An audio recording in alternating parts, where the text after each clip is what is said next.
Estamos aqui no cabeleireiro, ó, chegando mais um cliente. Ó, novo cabeleireiro aqui, ó, Hernildo. Aqui tá o finado Helder. Olha que bonito o cabelo do cara. Que zovinha virou galinheiro.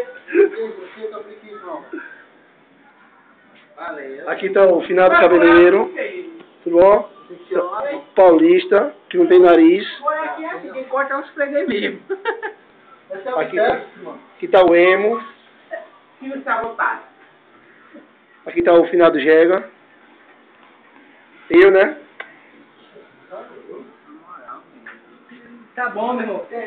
Tirando o resto. Oi? Não, a gente tá brincando aqui de cortar o cabelo.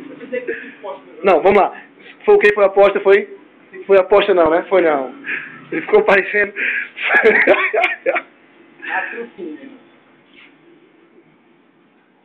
Esse vídeo vai pro YouTube, né? Vai passar no Faustão. Pega um negocinho aqui, pô. Olha, como tá ficando bonitinho.